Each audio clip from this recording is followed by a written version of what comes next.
What the fuck is up, YouTube? Welcome back to the Kevin Hoop Show. This is the Kevin Hoop Show number 6, I believe, so thank you for tuning in. I just want to say before we start this, do not forget to hit the subscribe button. I know you guys been enjoying the content. I see the likes coming in.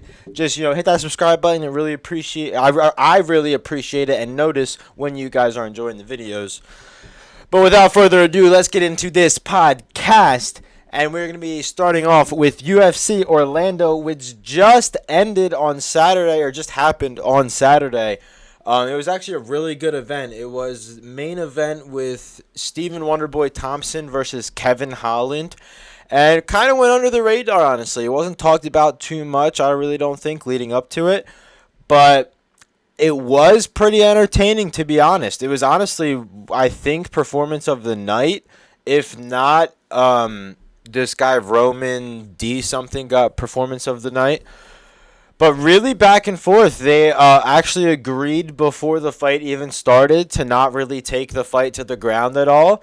And when it actually happened, Kevin Holland, I think he basically saw the opportunity for a takedown and kind of just landed on top, essentially. And then he actually just let Wonderboy right back up. Now, in the 4th and 5th round, when Kevin Holland had, his broken hand and was getting absolutely lit the fuck up on the cage, he was going for a takedown. And Wonderboy was like, "What's this, bro?" He's like, "I gotta do what I gotta do." So I think that part of the fight was still entertaining, but I definitely wish they'd stayed on the feet, because it was very, very entertaining for these guys to be like such high level fighters in their backgrounds. I think Kevin Holland's was more kind of kung fu, and Wonderboy's obviously being more karate and kickboxing styles. And just seeing those two go back and forth on the feet was really, really entertaining. You saw Kevin Holland has a motherfucking chin, ladies and gents.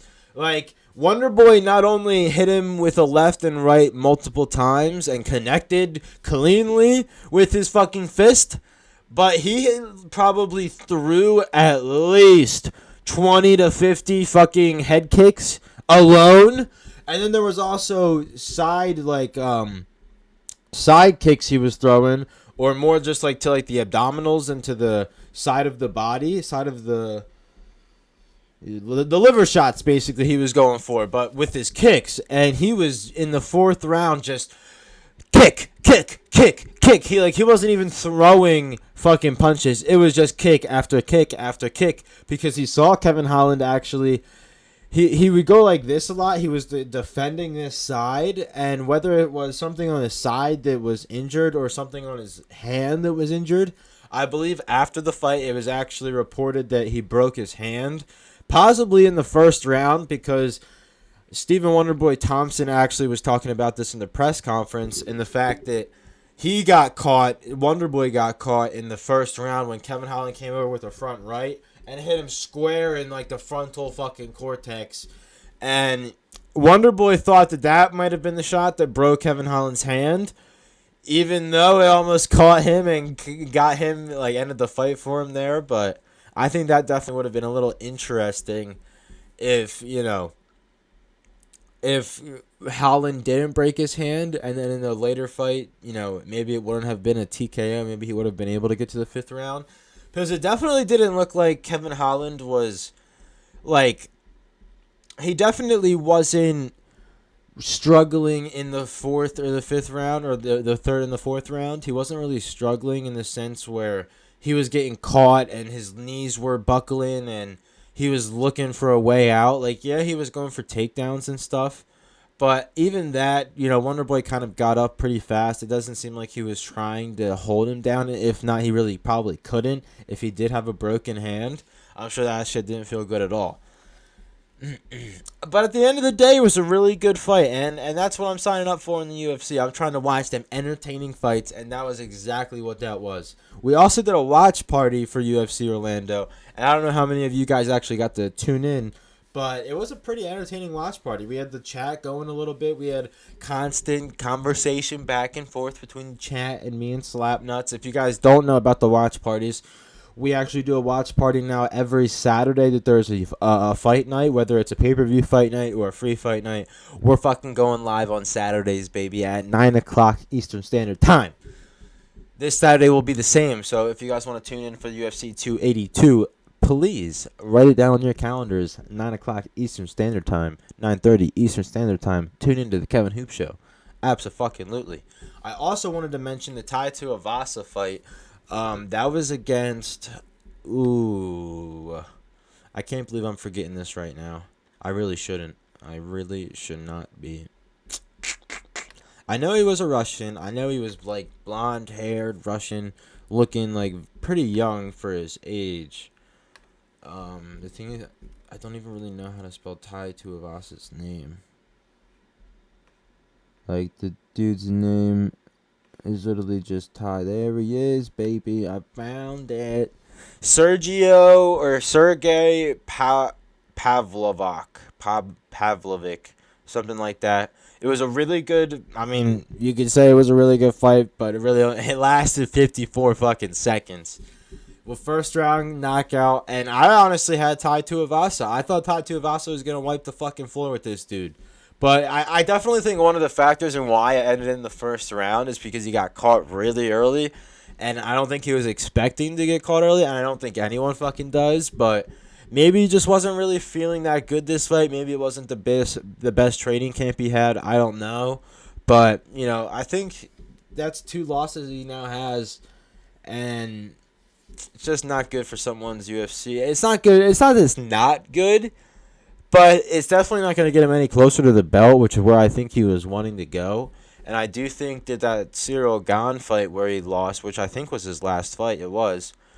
I really think he was... I wanted him to learn more from that fight, to become more technical, to become more of a high-level striker, and kind of just... Instead of just throwing your hands and hoping one of your knockout punches will connect. Because I think in that Cyril Gane fight, you can see... He didn't have any advantage over him in striking. And it's nothing to say that Tai Tuivasa isn't a good fighter, but I'm just saying if this Bam Bam wants to fucking do a shoey after every fight, the motherfucker's going to have to start becoming more technical. And Sergey fucking wiped the fucking floor with him. He did exactly what I thought Tai Tuivasa was going to do to Sergey. Like, what the fuck? It was a really good UFC card, though, honestly. I don't think any single fight actually went to a decision in the whole entire main event. I don't know about the prelims, but after the first fight on the main event, you saw that fucking canvas was bloody from the prelims. And I remember seeing one of the UFC posts on Instagram. One of those fucking fights in the prelims was extremely fucking bloody. I don't know the fighters' names or anything, but I saw a picture, and that shit was fucking... Jeez. I did not want to be on the receiving end of that shit. I could tell you that. Holy fuck. Another thing that was happening, though, this weekend, and it was actually on Friday nights, and I believe that they usually do them on Friday nights. I don't know if it's always on Fridays, but ONE FC was actually live. I don't know the times, honestly, but they were live on Friday. They had a whole entire ONE FC event. I should have actually pulled it up because I wanted to see who the main events were. ONE FC events. Will it give me the past event? No, it won't. Well, we could look at that one too. That's okay. That's okay. Latest? Maybe not. Maybe not. Maybe not. Maybe not. Oh wait, I think this actually is it. Oh shit. Oh shit. I want to say that the guy that I didn't think was going to win won, but I'm honestly not too sure. I have to see people. Yeah, I think this is it. Or was it? Is it? Same freaking thing. So the Ritter lost then. The show's headliner, one interim heavyweight world champion, and Toli Malikin finished previously undefeated in a former two-division Rainer de Ritter, who I actually thought was going to win. Sorry for that, folks. I just wanted to actually pull up the main event and see who won, because I watched the fights except for the main event. I watched the co-main and everything, but it was getting late. I was not expecting to pull. I was up until 1 or 2 o'clock on Friday watching fights, and then up until 1 or 2 o'clock on Saturday watching fights.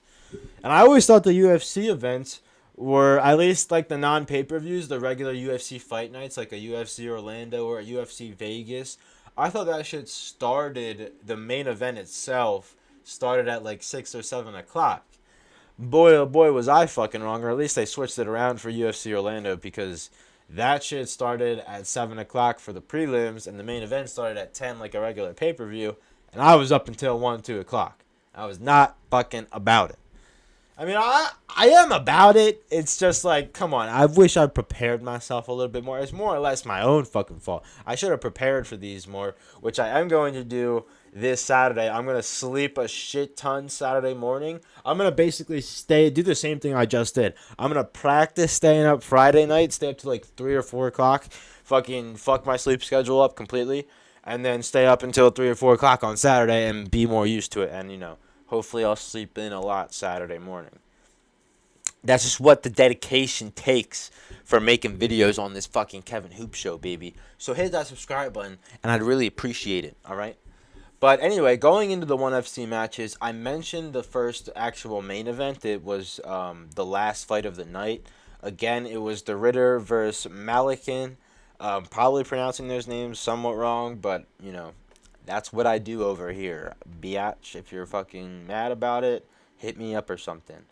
But one of the reasons I was really wanting to tune into this ONE FC is because they've been doing something lately. I don't know how long they've been doing it, whether since it was the beginning of ONE FC or if they just started kind of intertwining this into their program. But they actually are doing these catch grappling matches or submission grappling only matches, as well as Muay Thai only matches, kickboxing only matches. And I think that that's something good to incorporate into this mixed martial arts scene as a fight promotion, and probably I'd say one of the bigger fight promotions. You've definitely got UFC at the top, and then I would say you have Bellator MMA relatively second, and then probably ONE FC third. And, I might be a little speaking out of pocket there. I might be missing one or two, but I would say those are the 3 main MMA promotions that people are really tuning into on a daily basis. And especially with ONE FC, I don't know if you guys have Amazon Prime or not, or saw it on Friday night if you do have Prime Video. That shit is free on Prime Video to watch whenever you want. I don't know if you can go back and watch it, actually. I should double check that. Actually, let's figure out right now live on the fucking show. So I opened up Prime Video. I'm just going to search ONE FC in the... Alright. So, one on Prime Video, the Ritter vs. Malikin, or whatever, however you want to say it.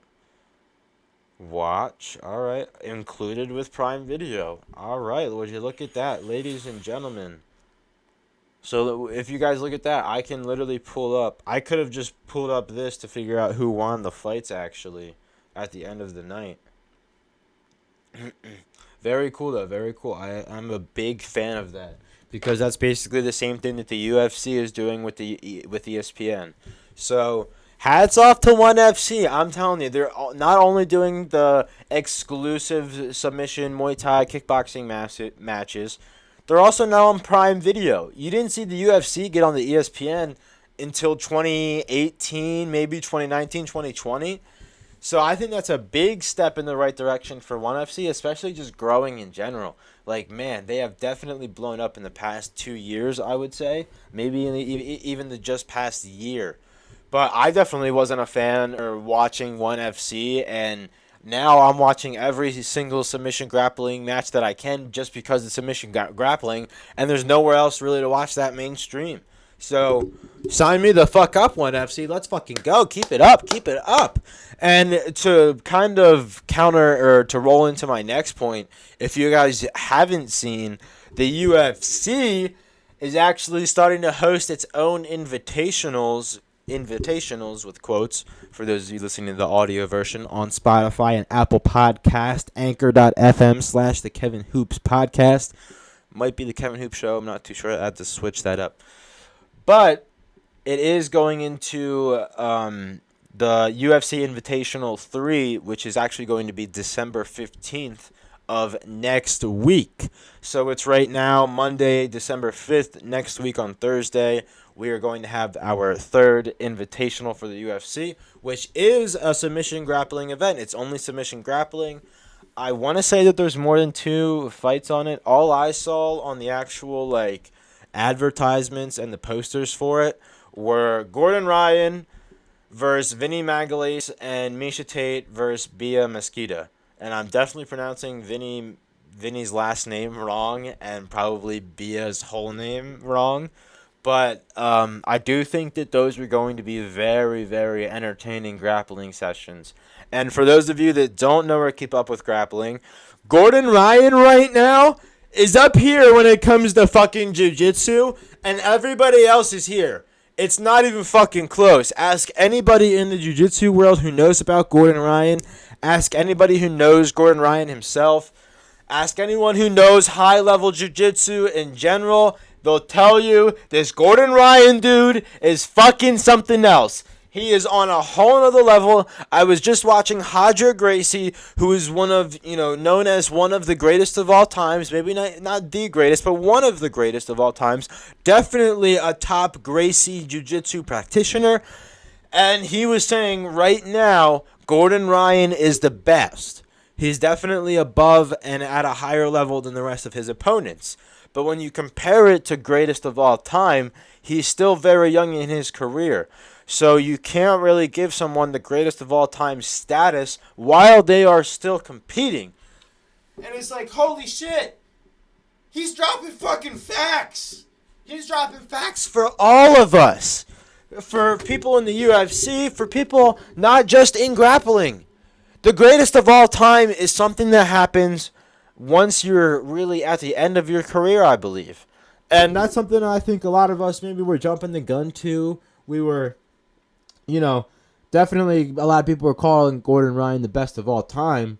But, just calling John Jones the best of all time, and that dude's still not even fucking done fighting yet.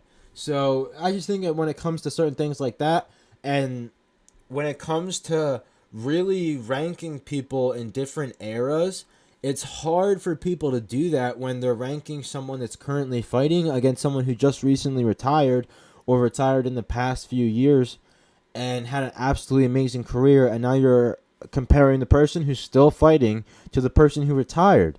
It's like, that's 2 totally different fighters in their timelines. And I don't think it's fair to be comparing someone that's in the middle of fighting, like let's say Kamaru Usman, comparing him to GSP. I think that is very unfair to be comparing those two. Maybe not completely unfair, but I do think that Kamaru Usman does have time to beat GSP's records, to beat GSP's type of accolades and type of reputation that he has obtained in the UFC of being one of the greatest of all time. And will Kamaru Usman do that? I don't fucking know. I really hope he does. I'm definitely a big fan of Kamaru. I watched his first fight when he got the belt and, was a big fan ever since. Hopefully I've just noticed that space heater isn't making that much noise, and it's only been 20 minutes into the podcast, so if it has been on the whole time, it's, not the worst thing in the world. I don't think it would have been... Oh, gotta move this up a little bit. I don't think it would have been the biggest noise complaint in the background, but I just noticed it, and, not the biggest fan of a fan. But another 2 people I want to shout out that were in the ONE FC matches, and really the reason why I watched the ONE FC matches is the Rotolo brothers. If you guys haven't heard of them, they are these 2 19-year-old kids who started doing jiu-jitsu when they were, 2, 3, 4 years old. They were very young. And now they're absolutely fucking killers. These guys will strangle you from any fucking position. They'll put you in a submission from any sort of position, whether it's a foot, it's an arm, it's a neck. They're going to put you in a submission if they fucking find the way to get there. Now, there's Cade Rotolo, who's currently holds the ONE FC lightweight or featherweight belt. I don't know what weight division they actually fight in. I probably could find that out real quick. Let's actually hit back here real quick. Back. Oh wait, events. Now we'll bring up the last event. That's my biggest thing. It does. Wow, ONE FC, bro. ONE FC, fucking tippable. Fucking tippable. This is what I wanted, baby. Yes, yes, yes, yes. Ty Rotolo win over a submission over Marat Garav. However you say that. Now, it was a triangle choke into an armbar kind of armrest submission, which was very interesting to see him go from the triangle straight to the armbar. Weight is at 81.3 kilograms. Well, that puts me shit out of luck because I don't know how much that is. I want to say that's 140 maybe, 145, 135. Who the fuck knows? Probably 135 because they're similar. Both of them, they almost look like fucking twins. And the way you right now can, separate the two is Cade Rotolo has this humongous fucking afro, which I fucking love. And Ty Rotolo doesn't have any of that. He has hair. He just has much more of a buzz cut compared to his brother. Both of them got the win. Again, I don't know what weight division they're fighting in, but I do think that they might fight each other, which is weird to say. But Cade Rotolo was like, I'll keep on clearing out this division until it's just me and my brother left. And I've watched some Jake Paul versus Logan Paul content before, and I remember them saying, like, their main last fight is going to be those two fighting each other, and how serious they were about that, who knows, but money fights against brothers, I think, are definitely possible. They're definitely capable of doing that, and, Rotolo versus Rotolo, I can already see it happening, and I can already see myself watching that shit. So, definitely would recommend watching some ONE FC if you guys haven't already.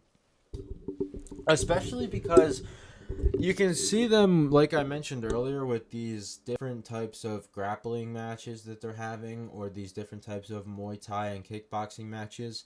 I do think that is something that's making their sport expand a lot faster than other sports expanding.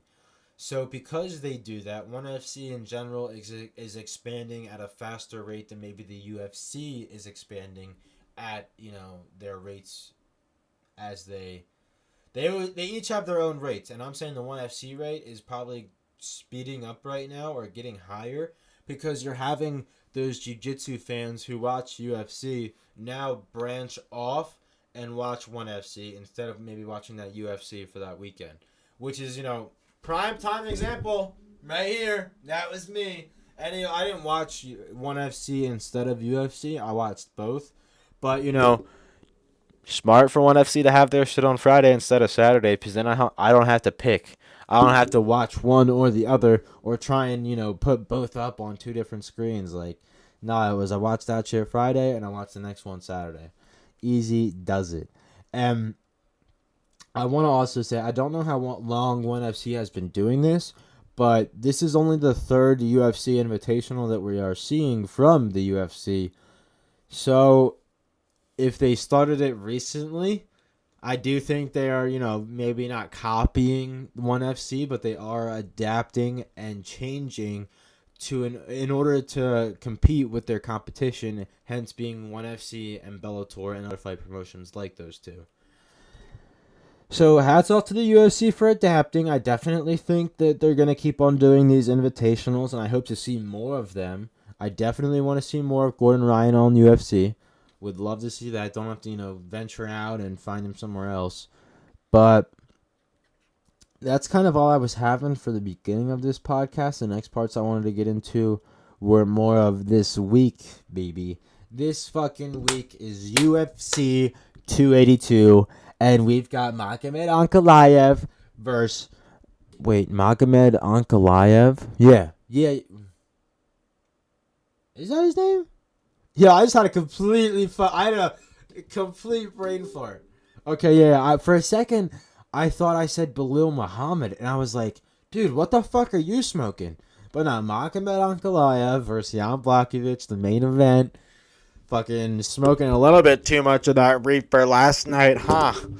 But yeah, I don't know if you guys know this, which if you don't, like I said before on all my other fucking videos, my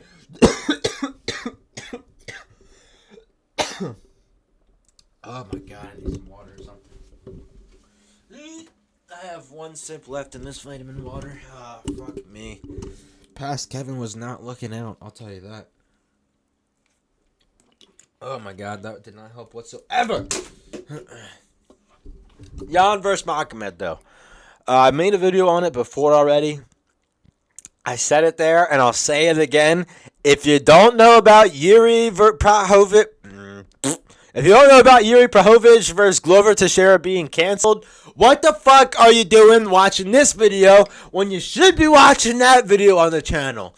Come on now. Just go back like 2-3 videos, click on that one. It's like 10 minutes. Watch that one all the way through and come back right here. We'll be waiting. But Jan versus Magomed, I really do think Magomed is just going to be the light heavyweight king for the next year or two. Now, it's the biggest thing is what's next for this light heavyweight division. Because with Yuri getting injured and no interim belt being pulled out of anyone's ass, because who knows why, I do think this light heavyweight division is going to be a little mixy for the next probably the rest of the year. Because you're going to have to get Glover Teixeira back into a fight. You're going to have to get Yuri Prahovic back in a fight. And Magomed Ankalaev is going to have to probably defend this title against one of the three.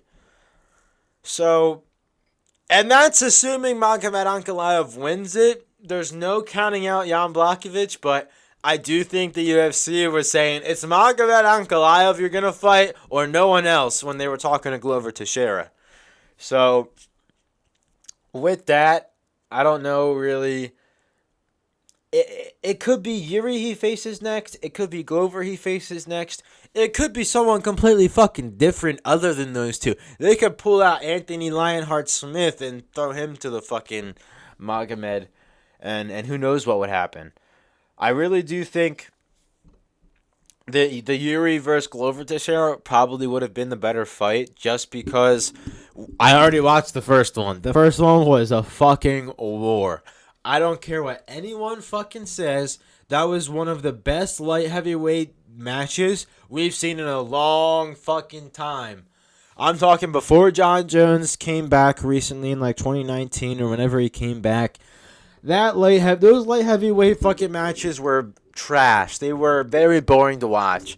I'd say maybe one of the more exciting ones that he had in that one was the one I think of was the Gustafsson 2 and Thiago Santos, because the Muay Thai that they were using was very high level. I don't even think either of them were able to walk after that fucking fight. So I do think that the Yuri versus Glover fight would have been more entertaining. I definitely am still a little bummed that it's not happening, because Glover Teixeira might not have a lot more years left on his career. And not to mention, as you get older, injuries are more frequent. They are more, they happen a lot more frequently. So, who's that? That's not to say that Glover can't get injured in the next year and then won't be able to fight at all. And then it's just Magomed versus Yuri.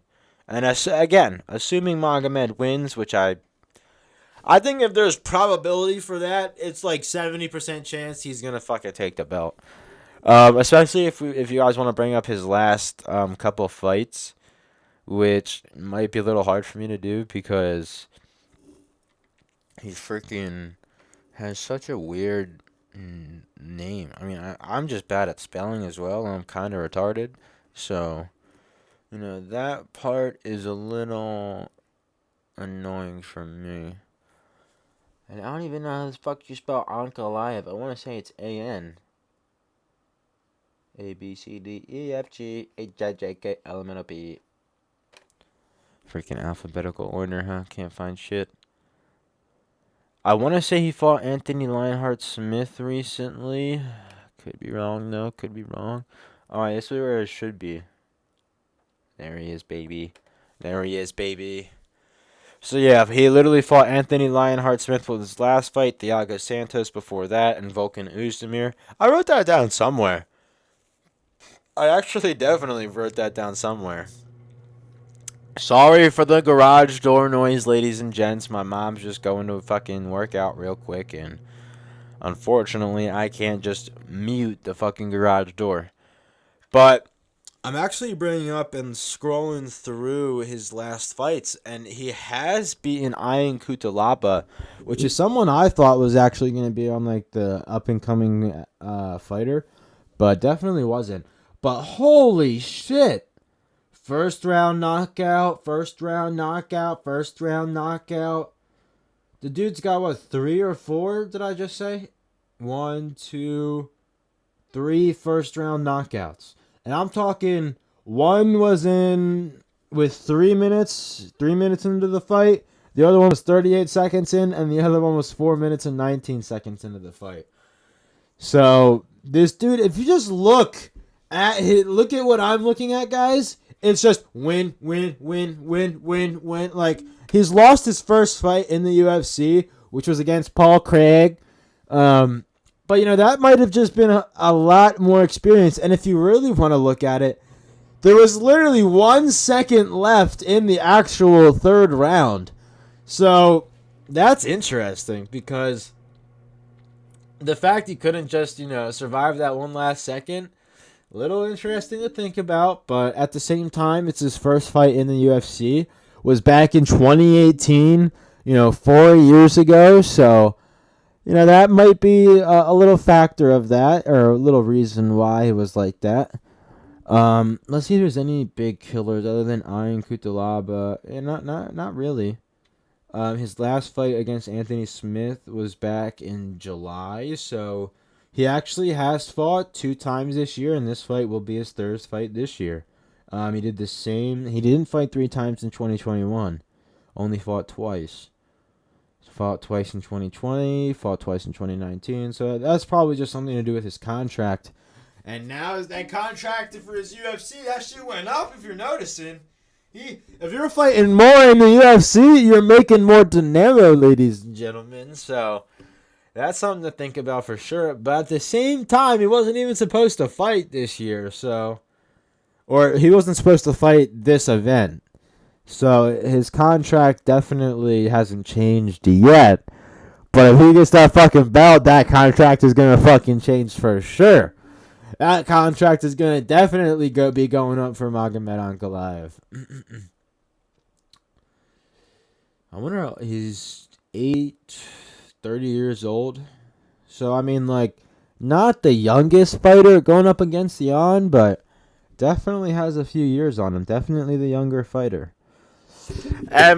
To move on, we've talked about Jan versus Magomed for the past 5-10 minutes. Let's keep on moving it, right? Let's keep on moving the paddy wagon.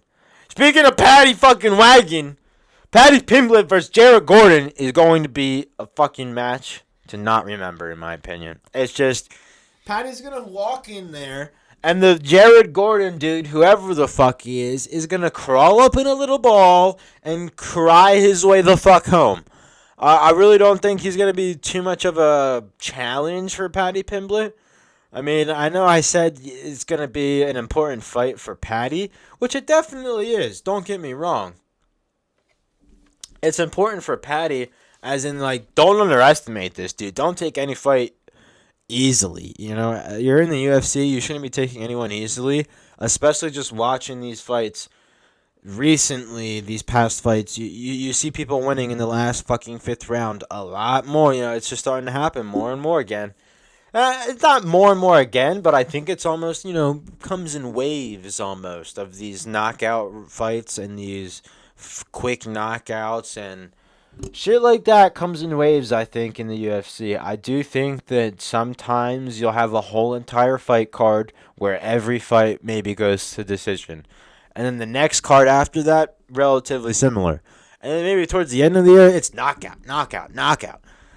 That's just, it comes in waves. You know, not every single fight you're going to have the greatest back and forth striking and grappling. You know, sometimes you're going to have a little bit stale of a match where people are trying to figure each other out. People are throwing a lot of fades. But if I just name these last three fights that Paddy Pimblett have, other than Jordan Levitt, I don't think any of you guys would really know who the fuck these people are. We've got Kazula Vargas. This guy's name almost looks like Linguini. It's Luigi, though. Vendoramini. Yeah, guys I've never heard of. Preferably, he got 2 first-round KOs. Mopped the fucking floor with those guys. He actually has gotten, I think on my last, or the video that's actually going to be coming up tomorrow, I mentioned that he's gotten only one of his last fights was by rear naked choke, but it was actually 2 of those last fights were by rear naked choke, which is definitely interesting. And I want to pull up this. This is what kind of has me. Can I not look at the whole stats of the fight? I can. All right. So Jordan Levitt actually had more strikes thrown, or at least more strikes landed. Paddy had one more significant strike landed, but total strikes, Jordan Levitt had more. And submission attempts, obviously Paddy Pimblett won that fucking little matchup. 82% to the head, 23% landed by position. So it seemed like Levitt was having the better distance management. And then Paddy Pimblett just completely won on the ground. And I watched that fight. You know, I'm someone who's been watching Paddy Pimblett. His last 2 or 3 fights I've watched live. But, you know, these guys, me personally know, if they're not ranked, if they're not even in the top 15 yet, I really don't give a shit about them. And, you know, I don't even know where Paddy Pimblett is in the rankings yet. I want to say he isn't even in the top 15. Which, again, is something you got to kind of think about. It's something you got to kind of think about. And I am right. He is not in the top 15 yet. And it's nothing to take away. I'm not calling out Paddy Pimblett at all. You know, fuck that. I'm definitely not calling out Paddy Pimblett. But I do want to say, like, he's got to get in the top 15 soon. His next fight has to be Tony Ferguson. I mean, I would say Conor McGregor, but I don't think that's going to happen until at least the summer of next year. Renato Marciano, yeah. Damir Ismagulov, Dan Hooker, Jalen Turner, Armin something, Matez Garmat. One of these guys, he's got to eventually fight, though. And the reason I'm saying this is because his last 3 fights have been against absolutely nobodies, and I'm tired of fucking seeing this shit. Not tired necessarily of seeing it, but I just saw it for 3 or 4 years with Sean O'Malley. And I know that a lot of people say that, yeah, Sean O'Malley showed up in that fight, but dude almost got caught. I don't want to say he completely dominated the fight. I watched the same fight everyone else did. Jan had more grappling control. A lot of people thought Jan won that fight. It was not a clear decision win from Sean O'Malley. And yes, that is one of the top people in his division, if not in the whole fucking world. But, you know, if that's what he's doing against Peter Yan, dude, against Aljamain Sterling, it ain't going to look any fucking prettier. It ain't going to look any fucking prettier. And he's going to bring you to the ground a lot fucking longer. And just comparing that to now Paddy Pimblett, dude, I appreciate you, you know, putting in some submissions, but if you're more of this stand-up fighter, you know, you won the belt in Strikeforce and everything, if you're more of that, you've definitely got to focus more on this grappling. Because when you get to someone like fucking Islam Makhachev or Dustin Poirier or Charles Oliveira, you're going to have a hard fucking time grappling against these guys. And not to mention, you know, Charles Oliveira is someone who can manage the distance pretty well on the feet. He's someone who can definitely manage damage in general while standing up very fucking well for a stand-up fighter, or when he's on the feet. So that's just something that I'm kind of thinking about. That's something I'm getting tired of with, these tune-up after tune-up fights. I'm all right with seeing one or two. Again, Paddy Pimblett has just fought 3 fights in the UFC. He's coming from Strikeforce, which, for those of you that don't know, the UFC bought a few years back. So, was basically he was competing in something similar to the UFC. And, I just want to see him fight a top 15 guy. Because, one, I think he's capable of fighting a top 15 guy. I don't think he fucking wants to give Jared Gordon all this hype, all these followers. He doesn't want to fucking do that, but at the same time, the UFC is trying to, I think, protect him a little bit and maybe make him that next superstar level fighter like they're trying to do with Sean O'Malley. Whether that's going to work, I don't fucking know, but I really got to see him fight a top 15 guy before I start stroking the Paddy Pimblett train a little bit more. Who else do we've got on this card, though? We've actually got a lot of good fights on this card. We've got Robbie Lawler versus Santiago Ponzinibbio. I really don't know much about Santiago either. Let me know if you guys know much about Santiago. But I'm going to pull up a little freaking synopsis about him real quick because I know a lot about Robbie Lawler. Robbie Lawler is a former champion. He is a What happened there? What defect? Okay. I see what you did there, UFC. I see what you did there with all your events. And But Robbie Lawler, like I was saying, used to be former welterweight champion. Santiago Ponzinibbio is 29-6. So he's got the same amount of wins as Robbie Lawler. But Robbie Lawler's got a whole nother 10-ass losses on this fool. So, just when it comes to experience, I do think Robbie Lawler has got it. They have both lost their last fights. And one thing that I don't know why the UFC doesn't give me is their ages. I can't, even tell me when they're born. I'll figure out the dude's age. I can do math, but holy shit. Total rounds, outs by submission, blah, blah, blah, blah, blah. Nothing that I want to see. Neither of these guys go for takedowns that much, so it's definitely going to be something I think we see on the fight. This fight, probably going to end by knockout. Probably going to end by knockout, most likely. Unless Santiago gets a free submission, which I highly doubt. But, 72% of Robbie Lawler's fights are ended by knockout. 52% of Santiago's are ended by knockout, so high probability for a knockout this fight. I want to give it to Robbie Lawler, but I do think Santiago might be a little bit more of that fresher fighter. Even though Robbie Lawler, he's got the height advantage. Nope. How does somebody... You're telling me, UFC, Santiago Ponzinibbio is an inch taller, but has a 1 inch less of reach? How does that work? How the fuck does that work? Me does not understand that logic, but not too. Honestly, I think it's gonna be a close fight.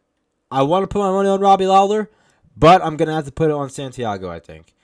Moving on, though, to Darren Till. Actually, I'm going to skip that one real quick because I want to go to my boy, ranked number 9. He's moving up in this fucking flyweight division, ladies and gentlemen. We're talking Bryce motherfucking Mitchell. And I didn't mean flyweight, featherweight. I always mix those two up. Featherweight, I'm pretty sure, is 145, and flyweight is 125. I could be wrong, again. But my boy Bryce Mitchell, the farm boy. I've talked about him, or actually I'm going to be talking about him tomorrow on tomorrow's fight, I believe. Or tomorrow's video. But Bryce Mitchell, my farm boy, country boy, motherfucker, Thug Nasty, I believe they call him. And he delivers. This motherfucker delivers. And he's going up against, pronouncing names for me, if you guys haven't heard, is really fucking hard. But Isla Taporia, I want to say it's something like that. 12-0 record, very impressive. 15-1 from Bryce Mitchell. Very, very even matchup here. Now, this is the matchup I wanted for Paddy Pimblett. This is the type of matchup I wanted for him. Even if, let's say, Paddy Pimblett was in Isla Tapora's shoes, if he's fighting a number 9 ranked guy, I'm perfectly fine with that. That's what I want to see for him. But I'm not. I'm seeing guys like Jared fucking Gordon. Now, Bryce Mitchell, for those of you that don't know, came on the scene, I want to say, around 2 years ago. Not too much of a veteran. You know, he is relatively still new. Let me pull up his recent fights. Oh, no, too many E's. Need more L's. Now, see, that's another thing the UFC always be doing to me. Or at least this website. Like, I type in Bryce to give me names, and they're telling me that there's no Bryces found. What the fuck are you talking about? How many people have M's with the last name in that UFC? Holy shit. They've got 15 fucking pages of people with the last name of M. Mitchell. And they've got a lot of Mitchells. Holy fuck. Bryce Mitchell, Thug Nasty. There's my fucking boy. Look, he's got more fights in the UFC than fucking Paddy the Baddy, baby. Let's go. I thought about this. I checked it, but they're in different weight divisions. But, oh, my God. It's a 10-pound weight difference between what Bryce Mitchell in featherweight at 145. So I was right on that. Flyweight's 125. Featherweight's 145. Bantamweight is 135. I already know that. That's all. Feather, it's the F's that I always mix up. Anyways, imagine Bryce Mitchell versus Paddy Pimblett in the UFC at lightweight. I think that would be such an entertaining fight. Now, maybe Bryce Mitchell isn't he's got to be, though, dude. Look at this. Let me tell you. Edson Barboza win in the third round. It was by decision. Andre Philippe by decision in the third round. Matt Silas submission first round. Like, this dude is constantly showing up and proving himself. If you guys want to look at his decision fights, he dominated. It wasn't just like a split decision. It was all one-sided. I believe they call that unanimous. Unanimous decisions. All 3 judges going one way. Bryce Mitchell's way. That's what I'm fucking talking about. He's my guy, ladies and gents. He is my guy, and he is the next 145 guy, I think, moving up in this fucking division. Now, I want to bring up all of the divisions rankings. Yes, please. I'm done looking at the, what's it called? I was going to say Sean O'Malley versus him would look fucking really good, too, but we're looking at featherweight, which means Volkanovski would be going up against this guy. Or Max Holloway, Calvin Kattar, Josh Emmett, maybe even Brian fucking Ortega, who is at the UFC Orlando. Shout out to Brian Ortega going around showing himself. But yeah, that's really all we've got. We have also got Darren Till versus Dricus du Plessis. Gotta pick Darren Till in that one. You know, don't really know too. Actually, I might have had du Plessis winning this. Not 100% sure though. Either way, hopefully you guys have been enjoying this podcast. That's kind of really all I've got to talk about on this one. Gotta be cutting it. Oh my God. Gonna be cutting it a little bit shorter on this one. Obviously, I gotta blow my nose. I got a shit brewing. It's been 40, 50 minutes into this podcast. Almost hit an hour. Gonna be hitting an hour on the next one, hopefully. Also, I want to be letting you guys know on the next podcast, it's going to be uploaded on Wednesday of next week. It's not going to be Monday. It's going to be Wednesday, just because the UFC events are going to be happening. And I want to upload some videos, like 10 minutes long videos on that Monday and Tuesday, and then have the podcast on Wednesday. So with that, hopefully you guys enjoyed this podcast. Have a great fucking week, and I'll see you motherfuckers next week. Actually, I'll see you tomorrow because I'll be uploading all week tomorrow. Don't forget to like, comment, and subscribe. Please.